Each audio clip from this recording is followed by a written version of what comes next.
3, perimeter buffers around residential developments. Here they come. Sorry, excuse me.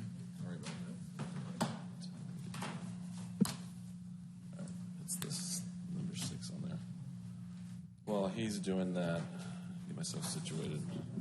This one is a little longer than the other one. Just, I mean, his heads up. Who's pushing the start button for 10 minutes? Yeah. I'm going to try to keep it close. Yeah. Did you get it? Okay. Yeah, that one? So this is the perimeter buffer ordinance. And this one's got some to it in terms of how we got from where we started to here. It really goes back to the comprehensive plan that we have in place. It goes a little bit back, or a little more recent than that, to that joint workshop with County Council on Planning and Zoning that I think you all were at. I don't remember. Yeah, you all were there. And there was multiple topics talked about at that time. And then I think you all did. I know Council ranked issues of priority. And this one, based on that ranking and the weights they gave it, was the number one issue that they wanted to tackle first. And in addition to all that, you all don't hear that much about it as appointed officials.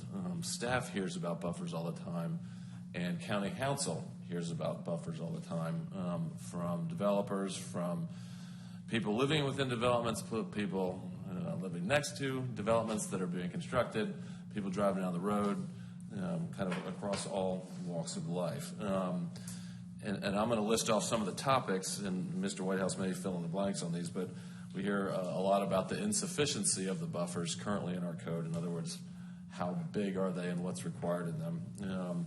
We hear, and this is in no particular order, but tree removal in the buffers. Basically, what I'll say is unnecessary tree removal. If you've got a forested piece of property or a piece of property that has forest along the edge of it, why are we taking that full growth forest out and then planting brand new trees that are this tall? When we had trees that were fairly significant there in the first place, why do that? We hear about the timing of the buffer installation. In other words, when does that happen in conjunction with the development site work, in terms of how that's all being coordinated, and when it's being completed in conjunction with the development site work and building construction.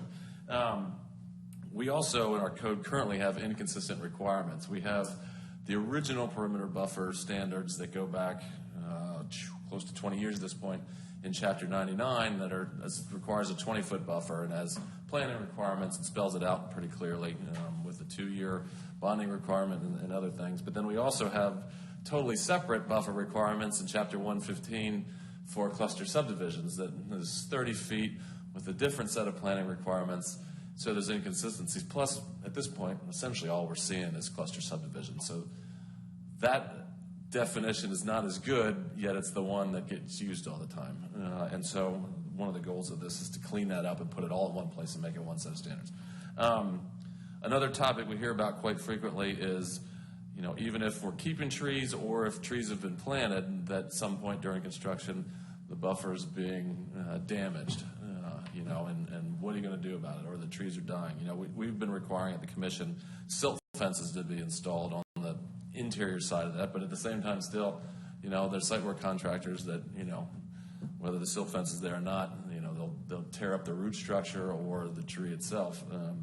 It just happens. And then, as I said, just preservation of the existing buffers sort of in perpetuity, whether that's existing trees or trees that are planted. So that's just sort of a laundry list of things that council hears and staff hears all the time. I mean, it's on the regular, I would say. Yeah. So with that, this is just an overview and I sort of all went through this. It goes back to the directions of County Council and the ordinance that was introduced by County Council.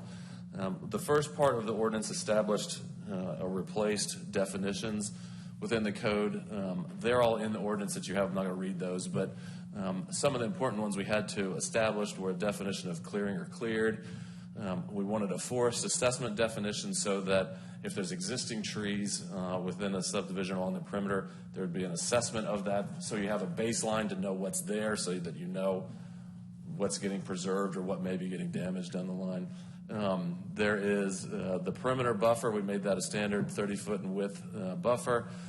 Perimeter buffer landscape plan. We kind of require that now. As part of an approval, there's a landscape plan, but in this case, it's more specifically defined what we want in that landscape plan in the code. The one really new part of this is the perimeter buffer protection area. That applies if you have existing trees in the buffer along the perimeter of a subdivision. And this was one of the areas that I know there was a lot of discussion at council about, is how do we preserve those existing trees? So if you have 30 feet, the problem is if you have a big piece of equipment that comes right in at 31 feet and wrecks the root structure of those trees within the 30 feet, that effectively kills trees, within at least 5 or 10 feet of that line. So there's all different ways to do it. Do you try to figure it out from the drip edge of the trees, which is a variable that, just depends, and everybody has, there's a lot of different opinions on the dimension of that, whether it's wide, small, and, it depends on the type of tree and everything else. So the proposal is, rather than try to have it some arbitrary case-by-case determination, if you have existing woods, there's a perimeter buffer protection area on the outside of that that's an additional 20 feet, again, to preserve that 30-foot of existing woodlands. And then we establish a definition of woodlands. The second section is just general standards. This actually starts at line 292 for those of you following along. And this is the standards for within the buffers. All the trees and shrubs must be local and native species. That was another exercise. You would think there'd be a list somewhere that somebody has of local and native species. There is not. I mean, Mr. Whitehouse looked and talked. We've talked to the Department of Agriculture, Forestry Service, and there's just not a list. At one point, they said they were working on one, but I don't think it's completed. There's kind of one that's been, yeah. And we didn't want kind of one. If we were going to cite to one, there had to be one. How hard can that be? Right, I'm surprised. There is one. There's a list that Newcastle County has, and I don't remember if it's incorporated into its Uniform Development Code or if it's just a link to it or cited by it. We pulled that, and it was like 400 different kinds of trees, and 50 different kinds of oak trees of all different types, and that got too complex. So, we just went for simpler in terms of local and native species. ANSI A300 standards, 70% deciduous, 30% evergreen, 15 trees per 100 feet of buffer. All trees and shrubs must be 6 feet in height at the time of planting and obtain a minimum height of 10 feet. So at some point, they at least have to grow beyond 10 feet. The buffer can include both existing woodlands and planted trees. If there is a resource buffer, like there's wetlands around. Just curious, question. I'll go back to this just for a second. What's the difference between a local and a native species? Is a local species a species that moved here and's been here for like 10 years? That is not a local. They're interchangeable, but local and native implies obtained locally in that respect. Okay. But native is native, so we would always use that as the. I always think of allele and cypress, which is not a native species, but we're planted all over the place. They might as well be because they're everywhere. I believe that's true. I believe it does. I don't know. Just the trees, if Maybe you. not. I may be wrong about that. The state of Maryland is called A10 Nurseries. It's run by the Department of Natural Resources, and they do just native species to the eastern shore. White oak, sawtooth, elderberries, on and on. So they have a list of those trees that are native to here. So, and it has a variety of bushes to berry trees for birds to everything. Might be something interesting to look at. I mean, we will. I'll tell you, just sort of really big picture on this. We're always reluctant to defer to somebody else's list because it gives somebody else, just at the Delaware level, the ability to have input on how Sussex County handles its affairs. So it's kind of, but that's something to think about. And it may be if they have a list, we don't reference that list specifically, but we look at what's on the list and create our own. Yeah. What I see is like crepe myrtles. Crepe myrtles are a huge attractant of Japanese beetles. Right. and they attack everything. I mean, they're going to be here for a lifetime, on different funguses and bacteria. So I think we should look at definitely native trees. Go ahead. Correct. So there are things that we know to be native that are absolutely no contest, but to have a defined list can change over time. There's various guidance documents that we can refer to. Brought that for me, didn't you? But this is not as extensive as others. But there will be times, I think 90% of cases, there's going to be no contest between the applicant and staff. That's native, that's local, 100%.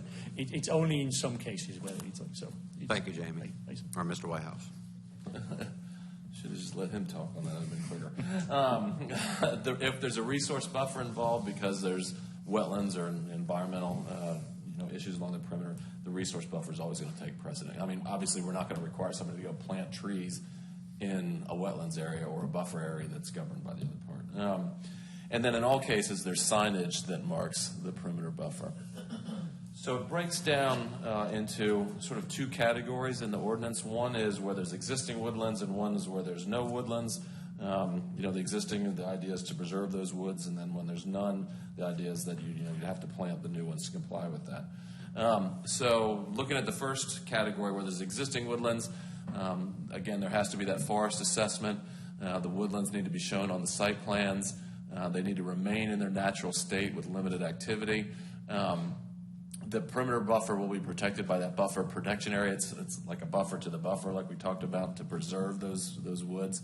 The buffer and protection area will be fenced off with silt fencing and marked during construction. Selective clearing, removal of invasive species and dead trees in the woodlands is permitted. Again, walking trails are permitted. Access points for buffer maintenance is permitted. We pulled that from the resource buffer requirements. Obviously, you need to be able to get through between lots or whatever to get to the buffers to maintain those areas. Any removal of damage of trees within the woodlands is subject to mitigation requirements, which we'll get to in a second. And the woodlands ground is forbidden to be cleared, graded, or grubbed. Again, to not disturb the roots in those areas. To give you an idea just what it would look like, one of the things is a picture's worth 1,000 words. We actually inserted this into the ordinance to show. And so on the left, you'll see the perimeter buffer. That's where the trees are. And then sort of in the middle, there's that perimeter buffer protection area, which is the 20 feet.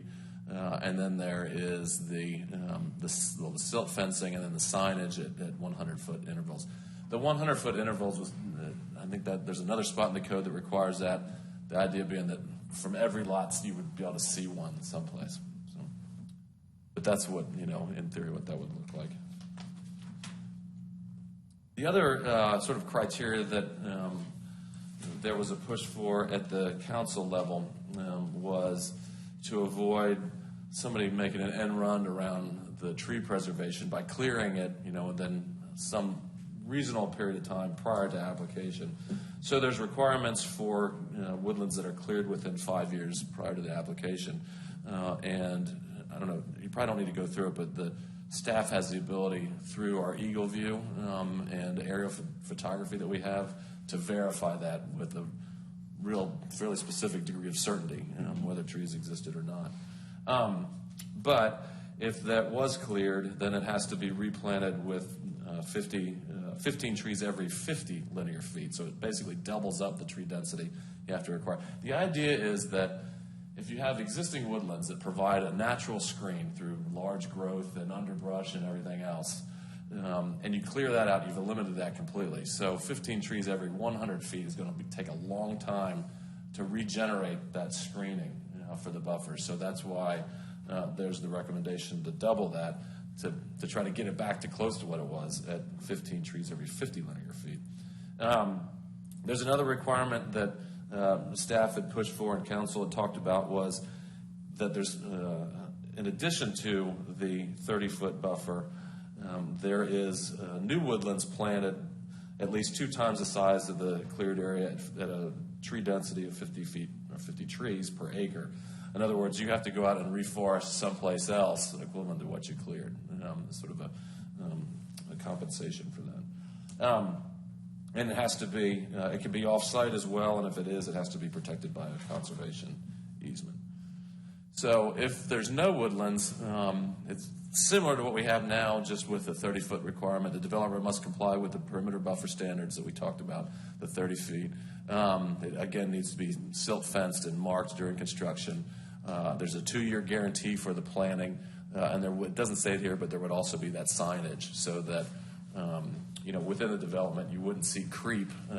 One of the things I didn't talk about here, and we showed at the council level, was people's backyards creeping into the common space or the buffer, and taking that. We actually saw that on a solar farm. If you recall, one of the gentlemen that spoke in opposition to the solar farm, we looked at his property, and behind his lot, he'd cleared out what had been the buffer, which would have screened the solar farm. Right. So that's why there's the signage requirement, so that even on these where it's planted, it's covered. And this is also in the definition, just to show you what it looked like. Planting, it's 30-foot minimum with the silt fencing and then the signage every 100 Can I interrupt you with a question? Sure. So if somebody wants to clear the timber from their land, they're not planning to farm it, or maybe they are eventually, what's the 5-year timeline? So they 5 years back, and it wouldn't be from timbering their land, it would be from removal of the timber along the buffer area. okay. Yeah. So if you were doing a timber harvest, that wouldn't impact it. It would only occur if the timber harvest included the 30 feet On the neighbor. along the edge. Yeah. Thank you. And it's from the date of application. I have one question too. So we go to the 50-foot trees. So have you ever visited a cutover 3 or 4 years later? And you know how thick and tight they are. So with the 50-foot spacing, and forestry is probably much smarter than me, because I asked them a question when I have a question. So what you're going to promote is briar growth and everything else. So the theory that I follow in forestry is I create a tighter tree, which right now my farms are planted at 25 feet. We just, what they call it, 20 to 1. So we just increased that 40 to 1, and we're at the 25-year mark. One is for wind shear. 2, it helps drop the lower branches to make a productive tree later on in the future. A tree has a life cycle. They don't live forever. So then it gives you the opportunity for undergrowth to start under those trees and then nurture their way up to that. So it's a constant regeneration of the tree. You see what I'm saying? So a 50 to 1, you're going to get gigantic trees. You're going to get people encroaching into those areas where you would have, if you went down to even 30, you're going to have attrition of trees. Trees are going to die. I've just planted 150 chestnuts, American chestnut trees, which are endangered, and I've probably lost 10% of them. That's what I'm saying. Is it 50 per acre? When we say 50 to 1, is the acre? What's Yeah, that? Sorry, it goes what by the numbers refer to? it goes by spacing. 50 to 1 depends on the variety of the tree, like hardwood versus softwood.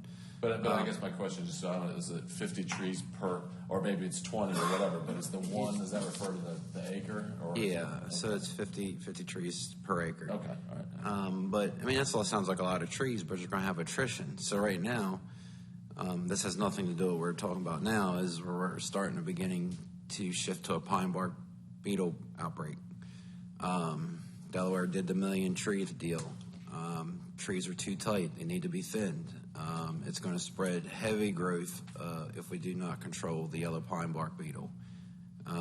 That's why I had to cut my farm, or one of my farms, is to save the forest. If I don't do it, it's all dead. So, I mean, it's just food for thought. Rob Gannett is a great guy. He's a genius. So I'm sure you've talked to him, maybe talked to him. Yeah, and kind of what you're leading to also was the decision about having it 30 feet with the 20, because when we talk to the foresters as well, there's an issue of wind shear, like I think you mentioned. If you have too narrow, in addition to the damage that occurs during site work, if you keep trees that had been part of a forest and you keep 20 feet of them, they're used to being part of a larger forest, and they've grown that way. So that makes it harder for them to survive if it's a narrow band. If you get a little bit wider, there's a greater likelihood. Yeah, there's a tree can actually get sunburned. Yeah, no, windburn and sunburn both. Yeah, which I didn't know, but it was something we learned along the way. So I mean, we're not going into all that detail, but that's helpful. But just so you all know, that was all part of the conversation. It just puts back, if you go to a 30 or a 40, it just gets that natural growth going again. It gets that natural floor back. So it will help control runoff and everything else. So I'm going to be quiet now and I'll let you talk. No, that's fine. It's all good. I'm getting hungry. So that was the example of the planted buffer. We talked about a little bit. There is a forested, a perimeter buffer landscape plan. And this starts at line 429 of the ordinance. Let's make sure I'm on the right page here. I'm not going to go through each one of these, but this is information that would be shown on the landscape plan. We wanted to specify, so again, it's not an ad hoc requirement. It's in code. This is what you've got to show on it. Again, it's so that there's a baseline that staff and the inspectors can look at to make sure that what you say you're planted is getting planted where it's supposed to be planted as well. A number of these are in code now, so Yeah. some are additional. Yeah. Timing, bonds, and guarantees. This is, it starts at line 473 of the ordinance. This is one that we've really kind of clarified things on, and it goes back to the issues we hear about timing within subdivisions. And we had a lot of conversation about what's appropriate and also what works, because there's sometimes, two different things. Everybody would love the buffer to be planted before anything else happens, site work or anything on a site. But the fact of the matter is you can't do that because grade elevations may change as part of the site work. You got to get to the buffer, which requires site work. You might need to do some Sussex Conservation District work that changes the buffer design and buffer layout and buffer planning and everything else. And so that's just not feasible with the way land development works anywhere. That's not a code issue. That's just the fact of making us all work together. So what this now requires is that the perimeter buffer per phase must be planted prior to the first residential building permit for the respective phase. So that means you're going to get your site work in or started. You're going to have access to the buffer areas. You're going to plant those first before you pull a residential building permit. That way, first of all, the houses are going up subject to the buffer, and also the adjacent properties are also somewhat screened because there's a buffer that's in there first before the I building's think that's a great idea to do it by phase too, because we've been allowing it at the end. Right. And jump into the last bullet, there's also a requirement that you can't move on to the next phase until you've got the prior phase completely planted. So in other words, you can't just hopscotch around and have a whole bunch of different phases underway. You're going to have to make sure the buffer's in on each one before you move to the next one. And that's significant. Again, where the woodlands exist, the buffer and protection areas shall be protected and marked. The developer is responsible for removal of all stakes and guy wires when that's done. There has to be a performance bond or other guarantee to cover the perimeter buffer in an amount of 125% or $50,000, whichever is greater, of the cost of the installation and the value of the replacement plantings. All guarantees for the perimeter buffer, existing or planted, will be for a period of 2 years. And the perimeter buffer, again, as I said, must be planted and inspected before moving to the next phase. So this actually sort of extends the assurance that the trees are alive. Because how this will work now is you will, plant your perimeter buffer, get it done before the first building permit. You'll build all those buildings, homes in that development, in that phase of that development. Then you'll get substantial completion from the county, and then the 2 years starts to run. So there's, it eliminates the situation or mitigates the situation where, the trees are in, they're barely growing, developers go on, they die. What do we do now? So it prevents that from, or addresses that concern. Perimeter buffer maintenance starts at line 518. And this is fairly self-explanatory. Like I mentioned, the developer is responsible for the survivor of the buffer. And also, just like it is now, the perpetual maintenance of the buffer is recorded in restrictive covenants. And we require that now. That's not a new requirement. Tree mitigation starts at line 540. And this says that a tree mitigation will be required and when there's damage to existing trees or shrubs, or they're removed without authorization. It doesn't include an act of God or nature, where the tree falls over or whatever else. It's more intentional removal or damage to trees. And if that occurs, you've got to replace the trees at a rate of 3 trees for every one that's removed or damaged. And we have this. I mean, Mr. Whitehouse and the constables have had to deal with this fairly regularly. It's not really codified all that well, so this just puts it into code what's going to be required. And again, all trees and shrubs that you have to plant meet those standards. And then violations and penalties, line 567. This is sort of the enforcement side of it. The penalties apply to a violation by any person, the landowner, the HOA, or developer. It's a fine of $10,000 per quarter acre pro rata of disturbance to the perimeter buffer and/or protection area. That may be imposed. That's not a number that we pulled out of thin air. That's actually in the resource buffer now. So for consistency, if you damage a resource buffer, we looked at how that was handled. It's the same here. You're going to be. Oh, sorry. This just also going back to the timing and who's responsible when.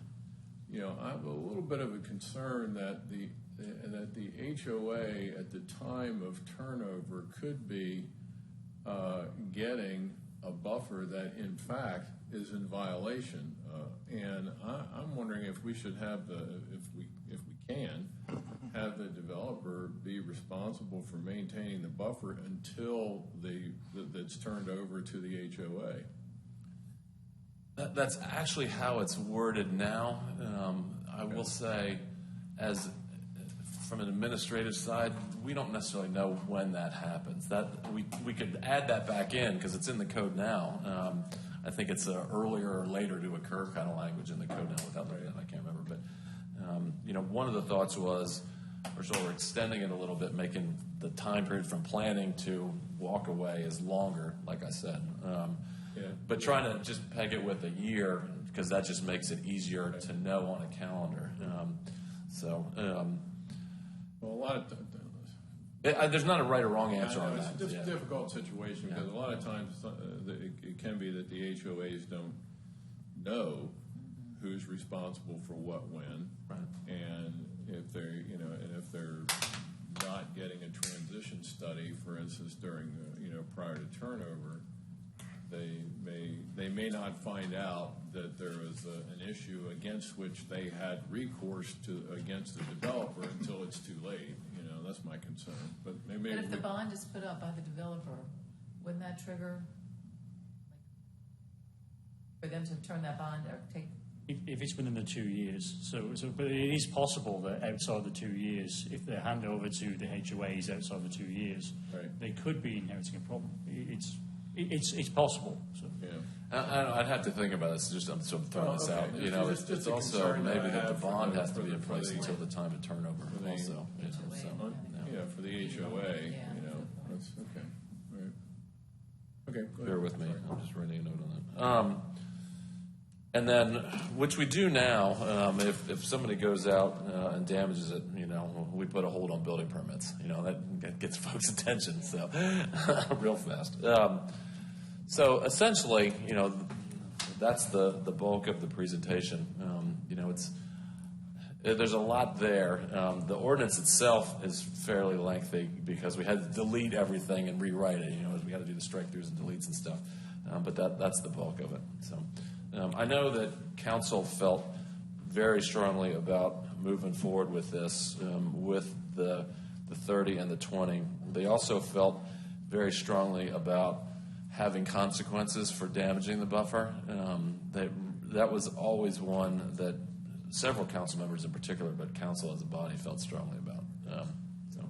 Actually, the language said may fine. Should that just be will? There's always the possibility, if you make it a shall requirement, there's no discretion. There's always going to be that case. For example, what if a child went out and wanted to cut and do some yard work for their parents as a good deed, and they cut down 5 trees? The intent here is to restore. There might be a restoration path rather than going down that route in all cases. So we would always look at the intent, but that's what the signs are there for too. So. So we would look at each case on its own merits, is what I'm trying to say.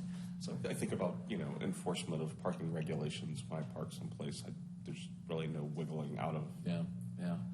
Well, and I think that's all a good point. I think there has to be some flexibility, but the other thing that's a big part of this is education as well with the signage, because right now, as I said, we see all the time that people don't realize that necessarily that's something that's on a site plan, and that's a non-disturbance area, it's not part of their backyard.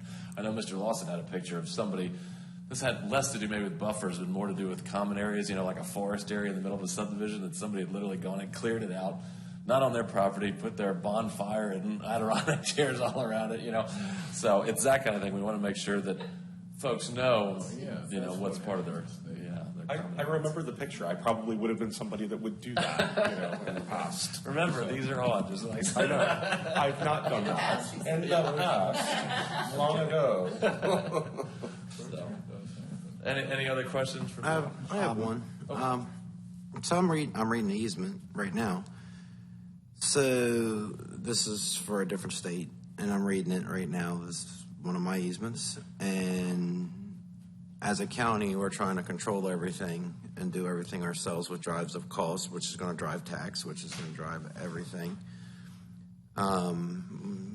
This easement here is controlled by an outside company that monitors easements. They monitor the trees, the tree growth, the density, and then they make a report and just give you a recommendation, and that would be by the HOA. Well, so keep in mind on these that there's not an easement. It's just if there's a buffer. Or the buffer, I'm sorry. Yeah, if the buffer's, it's either planted or if it's trees, that's going to be governed. The preservation, that's going to be governed by code, but also we require it to be governed by the homeowner association's restrictive covenant. So there's not a third party involved in that, because I get what you're saying. The easement came in, though, is if somebody goes in there within 5 years and clear cuts existing woodlands along within the perimeter area, they've got to restore that at double the size of the acreage. And you could do it on site, which would still be governed by the restricted covenants. Just give you the option so that you don't necessarily lose lots within your subdivision if you're designing it, that you could also go within, and there's a geographical limitation, but you could go acquire or get your own easement on another piece of property, preserve that, and if you're going to do that, then there has to be a conservation easement on that. I'm just reading it. This is very cheap. I mean, and I can show it to you later or forward it to you, and you can read it and just get a good opinion. I just hate to see us spend more money driving up, and we're reducing land at a rapid rate. Well, no, I agree with that. And again, sort of peeling back the layers too, one of the things we looked at was in this, and we looked at examples of other subdivisions to see whether it was feasible, with the open space requirements, to make sure that if we do the 30 feet, which is already required, so that's not going to change anything. If we add the additional 20 feet, is that going to impact the design of a cluster subdivision? And, a lot of the cluster subdivisions that you all know we see, they're running right now way over the minimum open space required. We're seeing, I don't know, like in the 40s of percentage of open space. So when we look now, it's all going to depend on the geometry of a piece of property, what you can fit on there, obviously, and how you lay your roads out. But, just on its face, this doesn't cut into the open space or reduce density, because we're always sensitive to that. I can't say that it won't in a given case, or you lose a lot here and there, but it's not going to have a wholesale impact on density in a 2-unit per acre cluster subdivision. The 20-foot buffer that protects the 30-foot natural buffer, can you remove trees from that? Or is it technically a 50-foot buffer? You want to take that one? Or? So the 30-foot buffer is the 30. Actually, we had. Yeah.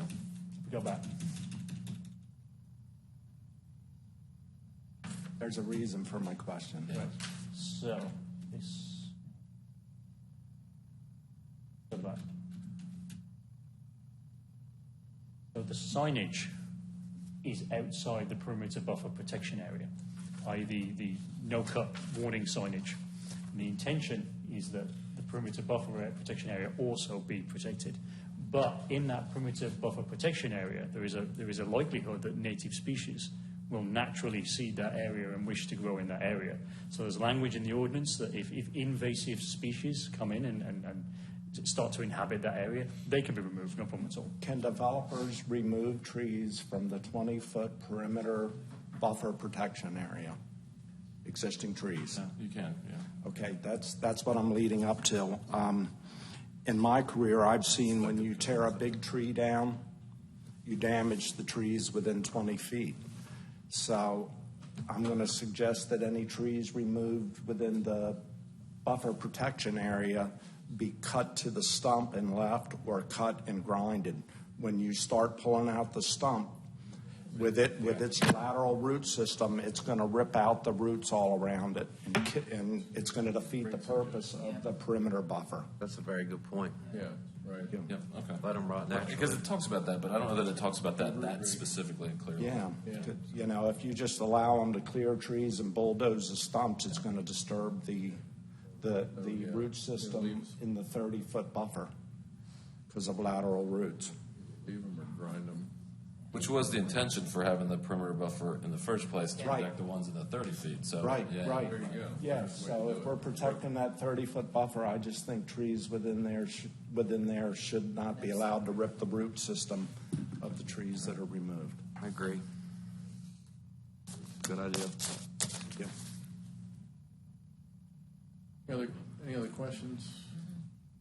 Hey, I'm sure my presentation was only 10 minutes, was all the questions that were asked. Well, it was 13, but commissioners talked for 5. Well played, Kevin. Yeah. let me just ask a question. How many folks in the room